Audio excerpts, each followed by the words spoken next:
এই দুনিয়াতে সব নবীরা মুসলিম ছিলেন। সব নবীরা সাইয়েদনা ইব্রাহিম আলাইহিস সালামের মতো, ইউসুফ আলাইহিস সালামের মতো আল্লাহর আদেশের সামনে আত্মসমর্পণ করেছে। আল্লাহর সামনে নিজেকে সঁপে দিলেই সম্মান, আল্লাহর সামনে আত্মসমর্পণ করলেই ইজ্জত।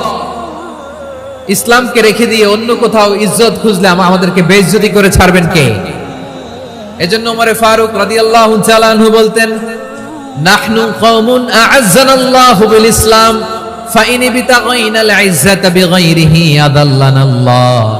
আমরা এমন জাতি, যে জাতিকে আল্লাহ তাআলা ইসলামের মাধ্যমে সম্মানিত করেছেন। ইসলাম ছাড়া অন্য কোথাও যদি আমরা সম্মান খুঁজি, আমাদেরকে বেইজ্জত করবেন কে? আমাদের সম্মান ইসলামে। ইসলাম সময়ের অপরিহার্য বাস্তবতা, অপরিহার্য বাস্তবতা। স্যামুয়েল হ্যান্টিংটন একটা বই লিখে গোটা বিশ্ব কাঁপিয়েছেন, দ্য ক্ল্যাশেস অফ সিভিলাইজেশন, সভ্যতার সংঘাত। এই পৃথিবীতে অনেক সভ্যতার উত্থান হয়েছে, পতন হয়েছে। প্রিয় ময়মনসিংহবাসী, আমার কথা শুনতেছেন? হ্যাঁ, শুনতেছেন?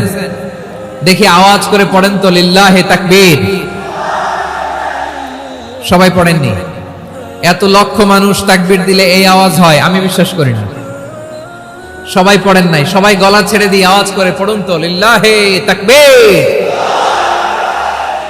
লিল্লাহে তাকবীর, লিল্লাহে তাকবীর।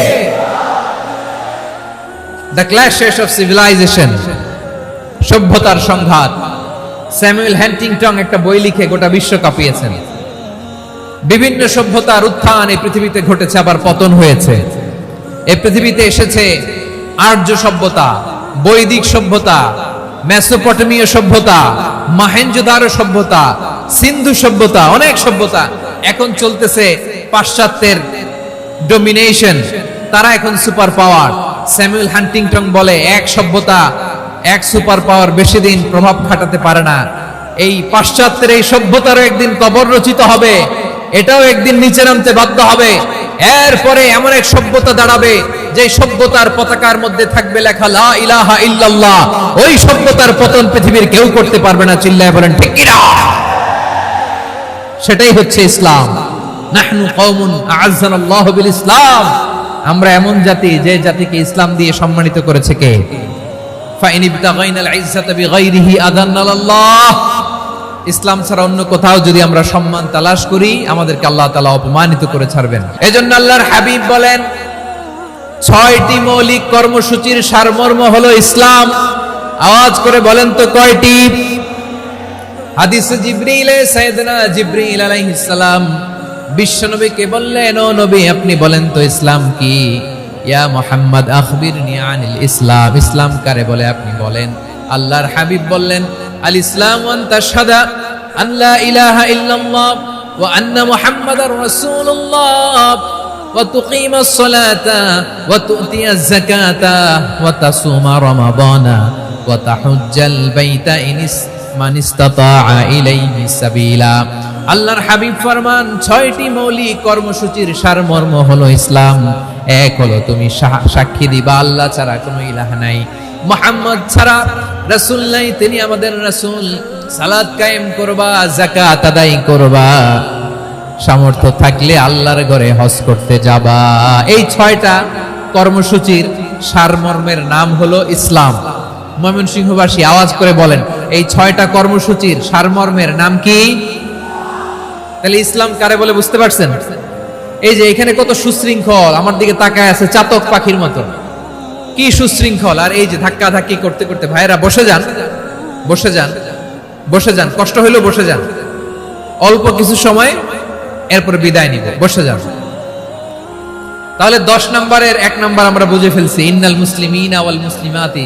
আল্লাহ বলেন, মুসলিম পুরুষ এবং নারী আমার কাছে প্রিয়, যারা আমি আল্লাহর আদেশের সামনে নিজেদেরকে সোপর্দ করে দেয়, সারেন্ডার করে দেয়, আমি আল্লাহর বিধানের সামনে নিজেকে সঁপে দেয়, আমি আল্লাহর ইচ্ছার সামনে নিজের ইচ্ছা বিসর্জন দেয়, আমি আল্লাহর সামনে সে সারেন্ডার করে, আত্মসমর্পণ করে, সেই মুসলিম। ঠিক কিনা বলে?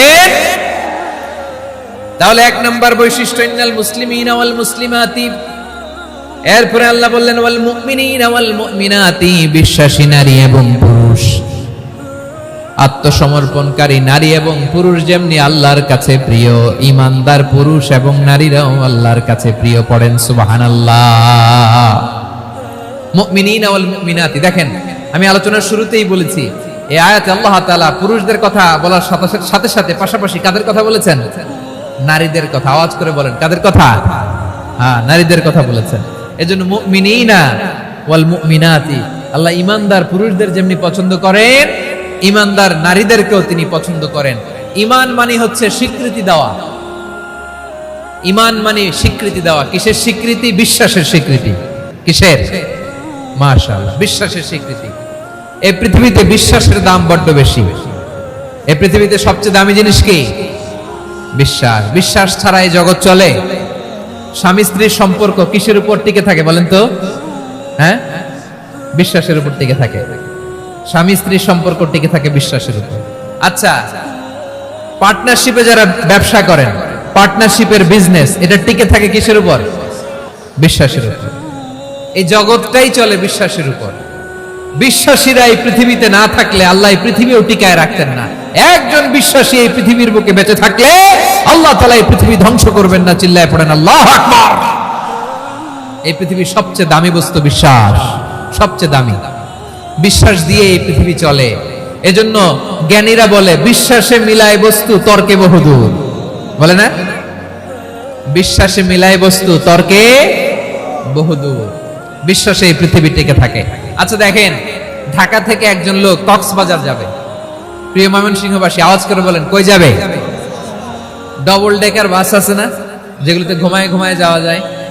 তো দেখবেন অনেক প্যাসেঞ্জার বাসে উঠে আস্তে করে ব্ল্যাঙ্কেট নিয়ে, কম্বল নিয়ে ঘুম দিতেছে। ঘুম দেখেন তার কি বিশ্বাস ড্রাইভারের উপরে। এই বাস তো তারা চালাইতে চালাইতে নওগাঁ নিয়ে যেতে পারে, এই বাস তো তারা নিয়ে পঞ্চগড় ছেড়ে দিতে পারে, কিন্তু তার কোনো টেনশন নাই। সে দেখবেন ব্ল্যাঙ্কেট নিয়ে, কম্বল নিয়ে দিছে জনমের ঘুম। এর কারণ তার বিশ্বাস আছে যে সকালবেলা এই বাস কক্সবাজারেই পৌঁছবে। দেখেন বিশ্বাসের কত দাম। ঢাকা থেকে জেদ্দা উমরা করতে যারা যান, দেখবেন 40,000 ফিট উপরে বিমানে অনেকে কম্বল চাপা দিয়ে ঘুম দিতেছে। ঘুম। এই বিমান 40,000 ফিট উপর দিয়ে পাইলট চালায়া এটাকে আফ্রিকার জঙ্গলে নিয়ে যায় নাকি ভারত মহাসাগরে নিয়ে যায়, তার কোনো টেনশন নাই। সে ঘুম, কারণ তার পাইলটের উপর, এই এয়ারলাইন্সের উপর বিশ্বাস আছে যে সকালবেলায় এটা জেদ্দা আন্তর্জাতিক বিমানবন্দরে ল্যান্ড করবে। ঠিক কিনা বলে? বাবা বাবা তার কলিজার টুকরো সন্তানকে, ছোট্ট ছেলেটাকে দেখবেন মাঝে মাঝে আদর করে এরকম শূন্যে ছুঁড়ে মারে। আপনারা মারেন? ময়মনসিংহের বাবারা বাচ্চাদের সাথে এরকম মজা করেন না? তো উত্তর দেন না কেন? আপনারা করেন? বাবা তার সন্তানকে, ধরেন ছোট্ট মেয়েটাকে আদর করে কোলে তুলে এরকম শূন্যে ছুঁড়ে মারে। তো মেয়েটাকে শূন্যে ছুঁড়ে মারলে দেখবেন মেয়েটা খিলখিল করে হাসে, খিলখিল করে হাসে। ও যদি নিচে পড়ে ওর হাতও ভাঙবে, পাও ভাঙবে, তারপরেও হাসে। কেন হাসে? কারণ মেয়েটার বিশ্বাস আছে যে আব্বু আমারে ছাড়বে না, আব্বু আমাকে ঠিকই ধরে ফেলবে। চিল্লায় বলেন ঠিক কিনা?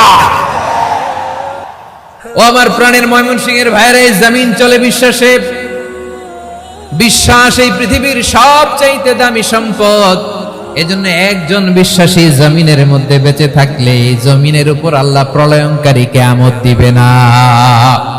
এজন্য আল্লাহ বললেন ওয়াল মুমিনিনা ওয়াল মুমিনাতি, বিশ্বাসী পুরুষ এবং নারীকে আমি আল্লাহ বড্ড ভালোবাসি।